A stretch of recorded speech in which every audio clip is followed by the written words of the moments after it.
이슈를 쫓아가면서 종목 얘기를 하도록 하겠습니다. 오늘 네. 첫 번째 이슈는 네. 곡물 가격 상승. 네. 곡물 가격, 뭐 네. 원자재, 인플레이션 이런 게 이제 네. 주류이잖아요. 근데 네. 원자재 가격 상승에 대해서는 말씀하셔서 굴이나 풍산 같은 경우도 이제 올랐고, 네, 그렇습니다. 곡물 가격 상승은 어떻게 바라봐야 되나요? 예, 아무래도 최근에 그 곡물가 상승은 에그플레이션과 관련이 있고요. 네. 그 기후, 이상 기후 이런 부분도 영향이 있습니다. 그래서 식량 안보 문제도 있고, 그래서 지금 역대급의 이상 기후에 의해서 뭐 대두값이 55% 이상 올랐다고 합니다. 예. 그래서 이제 곡물 대량 공포가 지금 나오고 있는 그런 상황인데, 이런 부분에 대해서 지금 제가 뉴스 플로우를 한번 기존에 좀 정리를, 투자 노트를 좀 정리를 하면서 한번 쭉 한번 정리를 어느 정도 제가 정리를 했는가 한번 쭉 봤더니, 제가 조금 더, 이제는 좀 관심을 가져야 되겠다고 본 게 2월 7일부터였네요, 보니까. 이 데이터 보니까. 사실 그 전부터 관심을 가졌는데, 여기서 데이터가 잡히는 게 이거밖에 안 잡히니까요. 세계 식량 가격 지수 8개월 만에 연속 상승, 전품목 강세해서 2월 7일 날 제가 자료 정리를 하나 했었고요. 자, 그 다음에 뭐, 최근에 좀 정리한 것 같습니다. 자, 지금까지 가격 인상은 예고편이고, 국제 곡물가 상승에 소비자 물가 비상, 다 인플레이션에 대한 얘기입니다. 그래서 계란값 올라가고, 라면값, 빵값 다 올라가고, 관련된 종목이 농우바이오, 인바이오, 팜스토리 이런 종목이 있는데요.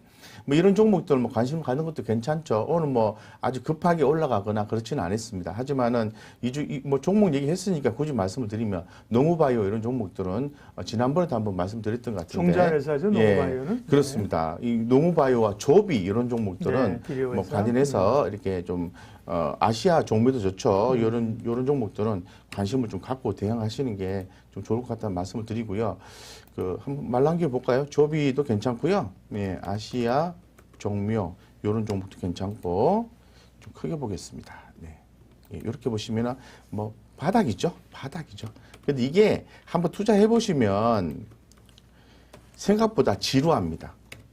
예, 단번 안 올라가면 지루하시거든요. 그래서 끈기 있게 좀 대응하셔야 된다고 말씀드리고, 어쨌건 지금 현재 이러한 곡물가 상승은 대단히 중요한 문제로 인식이 될 수밖에 없다라는 거죠. 그래서 이 관련된 부분에 좀 관심을 갖고 대응을 하시고, 또 인터넷상에서 이 곡물가, 에그플레이션 관련 주 이렇게 누르면은 쭉 나옵니다. 예, 그런 종목들 좀 캐치하셔가지고 재무적 안정성 있는 것들 좀 골라서 한번 포인트 잡아서 최소한 한 번쯤은 매매해보는 전략이 괜찮지 않을까 이렇게 말씀드리겠습니다.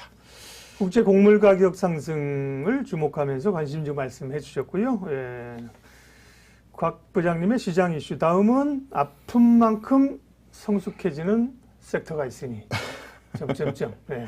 어딥니까? 네. 네. 아픈 만큼 성숙해진다는 것은 작년에 안 좋았는데 올해 좋아진다는 거예요. 네. 그러니까 예를 들어서 뭐 LG 디스플레이 같은 경우에 작년 연초만 하더라도 적자 있지 않습니까? 근데 2020년 뭐 1분기, 2분기 때 이제 뭐라고 계속 말씀드렸냐면은 앞으로 LG 디스플레이가 4년 동안의 적자를 벗어나서 흑자 전환이 하반기쯤에 이루어질 것이다 라는 얘기도 많이 나왔어요. 그래서 여기 보시면은 작년 1분기에 LG 디스플레이가 작년 1분기 실적이 마이너스 3,619억인데 올해 1분기 예상이 4,130억이에요. 이렇게 아픈 만큼 좋다, 뭐 아픈 만큼 뭐라고 전했죠, 성숙해진다라는 개념인데, 이러한 개념의 종목들을 보면은 대한유화, SK이노베이션, S오일, 정유주는 조금 가격적으로 나올 수 있습니다. 사우디아라비아 때문에. 대한항공 분빌 때까지 한번 투자해보자 말씀드렸는데, 현대제철 이런 종목들 얘기하는 거예요. 그래서 작년에 뭐 코로나19 이런 부분들, 또 전반적으로 좋지 않았던 이런 어떤 경기 민감주들 이런 부분들이 좀 좋지가 않았잖아요. 지금 현재 백신이 보급이 되고, 미국 같은 경우에는 향후에 한 4개월 정도 지나면 집단 면역이 생기고, 우리도 접종을 한다 그러고, 이렇게 되면은 턴어라운드 기업들이 나오는 거죠. 그 중에 대표적인 게 간다 또 간다 더 갈 수 있다라는 게 LG 디스플레이고요. 그 다음에 롯데케미칼, 대한유화, 현대제철. 제가 한국금융지주 말씀을 드렸잖아요. 한국금융지주는 증권사를 갖고 있는 회사기도 하지만은 카카오뱅크 지분도 갖고 있는 회사이기 때문에 특히나 더 주목하셔야 됩니다고 말씀을 좀 드린 바가 있습니다. 그리고 또 OCI 이런 종목들. OCI도 많이 올랐죠. 태양광 폴리실리콘 수요가 늘어난다 이렇게 해서 사실 근데 OCI 이게 주가 상승을 했다는 것은 반대로 얘기하면요. 하나솔루션 주가가 약하다는 얘기예요.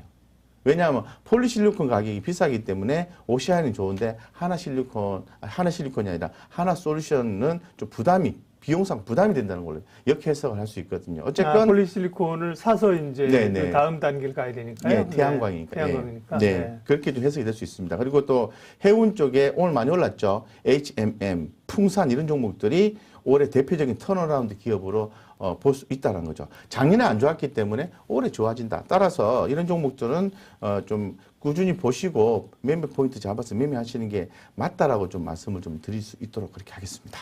네. 네, 아픈 만큼 성숙해지는 작년에 안 좋았는데 올해 이제 턴어라운드가 되는 거고 기저효과가 있는 거죠. 네, 그런 네, 뭐 네. 섹터나 종목 얘기를 해주셨는데요. 아프지 않고 성숙해지고 싶습니다. 해리사님이 그렇게 얘기하셨는데 그러면 안 됩니다. 네, 안 되는 게 아니라 그럴 수 있으면 좋죠. 근데 그럴 수 없어요. 네, 이게 보면 수업료가 필요하고요. 네, 그다음에 고통 없는 영광이 없고요. 네. 그렇습니다. 이제 필요합니다. 그러니까 편하게 갈 수 없으니까요. 수업료 적게 내야죠. 그죠? 수업료 적게 내야 되는 거고. 네. 아픈 만큼 성숙해집니다. 다음에는 신재생 에너지 금지 올라탈까? 신재생 에너지가 그런데 생각보다는 뭐 2차 전지율은 좀 강한데 수소도 좀 왔다 갔다 하고 풍력 같은 경우는 사실 생각보다는 좀 못 가거든요. 이 전략을 지금은 이렇게 보셔야 돼요. 장기적으로는 성장할 수 있는 산업 섹터다라고 말씀드리겠습니다. 장기적으로는 결론적으로 갈 수밖에 없어요. 그런데 단기적으로는 이 금리 상승 부분도 있고 하기 때문에 지금 단기적으로 좀 약한 국면이 좀 진행될 수 있다라고 결론지어서 먼저 좀 말씀드리고, 이 관련된 기사가 있어서 제가 조금 캐치를 좀 해왔는데 여기 보시면은 풍력 시장 연평균 최대 13%의 성장, 따라서 CS 윈드나 CS 베어링 기타 이런 종목들에 대해서 주목해야 된다라고 얘기를 하고 있습니다. 근데 여기서는 그 13%의 성장인데 이건 장기적인 부분을 얘기하는 거고요. 변수는 금리 상승입니다. 이 금리 상승에 의해서 일부 풍력 프로젝트 이용 가능성이 있다는 거죠. 기사의 맨 하단에 보시면은 그런 내용들이 나와 있습니다. 보시면은 금리 상승이 또 그런 데까지 영향을 주는군요. 신재생 에너지. 아무래도 이제 자금 조달 비용이 높아지면 투자가 그렇습니다. 좀 지연될 수 있다. 그렇습니다. 바로 그 부분입니다. 여기 보시면은 다만 급격한 금리 상승세는 변수로 지목된다. 지난해 선진국들의 본격적인 뉴딜 정책 집행으로 지속적인 신규 풍력 생산 용량 집계치 상승이 전망되고 적절한 시점에 미국 공장 신축으로 추가적인 점유율 상승도 예상된다. 중장기 성장은 담보됐으나 단기적으로는 4월에서 5월 인플레이션이 야기하는 급격한 금리 상승 발생 시 일부 풍력 프로젝트 이용 가능성이 있다라는 게 포인트입니다.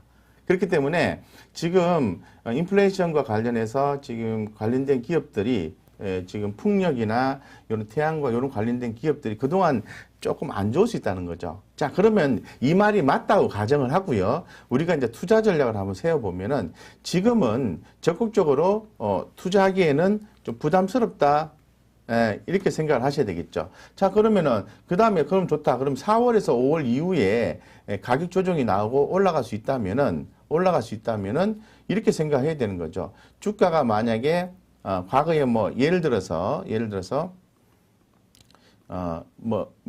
경우라고 가정을 하면요. 예를 들어서, 지금은 지켜보고 있다가. 이게 무슨 차트죠? 요거는 이제 주봉상 차트예요. CS 윈드인데요. CS 윈드. 그냥 이해 편의를 위해서 제가 땡겨놓은 건데요. 예를 들어서 이제 흐름을 보자는 거죠. 그렇죠. 이제 이런 포인트 이제 하시라는 거죠. 자, 예를 들어서 지금은 지켜보자라고 해서 4월에서 5월 정도 지나가는 시점 주가가 충분히 빠졌어요. 예를 들어서요.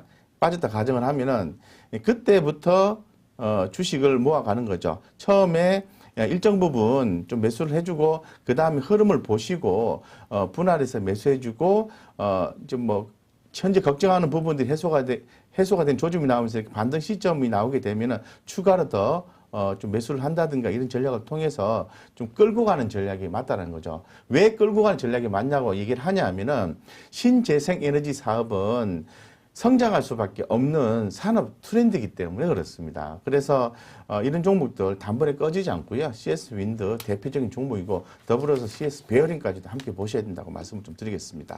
그리고 한화 솔루션, 한화 솔루션 지난번에 한번 설명을 드렸었죠. 그 유상증자에 따라서 물량이 나오게 되면 부담이 될 수 있습니다. 그런데 빠지면은 매수를 하셔야 됩니다. 이렇게 말씀드렸잖아요. 그리고 최근에 또 공시에서 자사주 매입이라는 그런 공시도 함께 좀 나와 있기 때문에 하락하고 난 뒤에는 자사주 취득 공시 이렇게 나와 있습니다. 하락하고 난 뒤에는 성장성에 의해서 올라갈 수 있다. 이런 말씀 드린 바가 있어요. 그러니까 지금은 태양광이나 어쨌건 신재생 에너지 쪽이 좀 보릿고개다. 이렇게 좀 말씀드리겠습니다. 네. 신재생 에너지, 그린 관련주 올라탈까? 항상 이렇게 언론이나 신문이나 방송에서는 제목이 이렇게 나오죠. 올라탈까? 그러면 네. 좀 더 보자. 올라탈까? 말까? 근데 끌고 가자. 네. 이렇게 답을 주셨습니다. 네. 네. 그러니까 장기 성장성을 보고 있는 분들 같은 경우는 끌고 가자고 하셨고요. 네, 그렇습니다. 네. NDF에서 시간에서 환율이 많이 오른다고 이모션님이 그러셔갖고 제가 찾아봤는데요. 오늘 우리는 4원 50전 1110원인데 그러게요. NDF 보니까 10원 올랐네요. 1114원까지 NDF에서 환율이 조금 오르네요. 네. 글쎄요. 좀 더 봐야겠죠. 끝날 때까지 봐야 돼. 이제 계속 움직이니까요. 근데 NDF 시세 같은 경우는 지난번에 저는 돈 안 들이고 이제 쉽게 볼 수 있는 거 많이 말씀드리는데 이건 investing.com에 가면요. investing.com 제가 몇 번 소개해드렸어요. 거기 가면 뭐 여러 시세, 암호화폐, 외환 실시간 자료가 나오니까 거기 참고하셔요. 네. 자, 곽 부장님께서 준비하신 오늘 마지막 이슈 굉장히 그 흥미로운 관심이 가는 네. 주제입니다. 집콕 탈출 수혜주. 이번 네. 주 주말에 뭐 하셨습니까? 걸으셨다 그랬죠? 네, 30km 또 30한 3km 정도 걸었던 것 같습니다. 네. 예, 그래서 제가 집에서 광교산이 가깝거든요. 네. 경기대 뒤편 쪽으로 넘어가서 둘레길로 해서 걸으면서 많은 생각을 하죠. 주말마다 행군을 하시네요. 2주에 한 번씩 예. 이렇게 아는 지인하고 네. 이렇게 30km를 걸으면서 투자 이야기를 많이 합니다. 그 네. 사람도 투자에 대한 관심이 많기 때문에 많이 하고 제가 그 있습니다. 얘기를 하는 거는 주말 날씨가 굉장히 따뜻했어요. 예, 그렇습니다. 저도 이제 뭐 하다 보니까 관악산의 둘레길을 좀 걸었는데요. 뭐 나오신 분들 굉장히 많거든요. 밖으로. 네네. 그러면서 이제 뭔가 이 안에서 꿈틀거리는 욕구가 날 봄도 되고 어쨌든 코로나도 좋아지면 해외여행은 당장 못 가겠지만 뭐 꿈틀거리는 욕구가 많아요. 그래서 집콕 탈출에 대한 수혜주는 네. 계속해서 좀 봐야겠다. 예, 네, 뭘 네. 보세요? 네. 집콕 탈출주 이러면은, 이런 거죠. 사실 우리가 이제 집콕주는 많이 아시잖아요. 네. 그러면 집에 콕 박혀 있으면은 뭐 간편식이라든가 이런 거를 많이 얘기했었죠. 그런 것들이 해당하는 게 농심, 오뚜기, 삼양식품 뭐 이런 종목들이죠. 이런 종목들 같은 경우 작년에 최대 실적을 기록하면서 상당히 좋았습니다만은 이제 서서히 그런 부분에서 이제 조금 앞으로 실적은 조금 그동안에 작년만큼 못 올라올 것이다 라는 그런 부담감도 좀 있는 것 같습니다. 그렇기 때문에 이 집콕주는 주춤하고요. 이 코로나19 이후에도 어느 정도 그 집단 면역이 생긴다 하더라도 이 건강에 대한 관심은 유지 이상이 될 수 있을 것 같습니다. 그렇기 때문에 이 건기식에 대한 부분에 대해서는 지속적으로 성장할 수 있다라고 좀 말씀을 좀 드릴 수 있겠습니다. 그래서 뭐 지금 뭐 누트리 올해 같은 경우에 들어와서 주가가 한 17% 넘게 올랐죠. 누트리라든가 그리고 지금 뭐 노바렉스 이런 종목 있지 않습니까? 한번 좀 네. 보겠습니다. 이해 편의를 위해서. 자, 누트리. 네. 노바렉스. 네, 네. 노바렉스 보겠습니다. 노바렉스? 네. 노바렉스라는 종목인데 건기식에 관련된 기업입니다. 자, 올해 들어와서요. 이렇게 주가가 횡보하는 구간이 있었습니다만은 이 부분을 지지를 받고 이렇게 올라가는 모습이 연출이 되고 있는 거죠. 이거는 이제 트렌드상으로 봤을 때 이 건기식은 계속해서 주목을 받을 수밖에 없다라는 부분이 이어지고 있는 것 같습니다. 그리고 또 누트리라는 종목이 있는데요. 네. 예, 뉴트리죠, 뉴트리. 예, 뉴트리. 네. 예, 이렇게 발음이 좀. 이렇게 놀려먹는 재미로 제가 일부러 하는 겁니다. 누트리가 아니라 뉴트리입니다. 예, 이렇게 저점을 높여가면서 이렇게 상승을 해주고 있습니다. 네. 그만한 이유가 충분히 있는 거죠. 예, 왜냐하면은 그만큼 회사가 그 실적적인 부분에서 여기 지금 보시면은 여기 왼쪽에 보시면은 이렇게 매출액과 영업이익이 꾸준히 올라가는 그런 그래프가 나와 있는데요. 실적이 된다라는 거죠. 돈을 좀 번다라는 거죠. 그래서 이런 부분이 집콕 탈출주로 볼 수 있을 것 같고요. 그 다음에 집콕 탈출주 이러면은 뭐 대표적인 게 그런 게 있겠죠. 이게 좀 좀 하이트 진로 이런 것들은 사실 최근에 조금 그렇긴 한데 좀 이제 앞으로 좀 술 소비량이 좀 많아지지 않을까요? 예, 그런 생각이 좀 듭니다. 예, 그런 생각이 들고. 그래서 여기 보면 뭐 누트리도 있고 CJ 제일제당도 있고 CJ 프레시웨이 이런 종목들도 올해 들어와서 주가 흐름이 상당히 좋습니다. 그만한 이유가 충분히 있다고 말씀드리겠습니다. 그래서 이제 제가 말씀을 드리고 싶은 건 뭐냐면은 집콕주가 있으면은 집콕 탈출주가 있다. 그래서 지금 주류라든가 외식 그리고 건기식 이런 종목들은 올해 좀 주목할 만한 좋은 섹터다라고 말씀드리겠습니다. 네.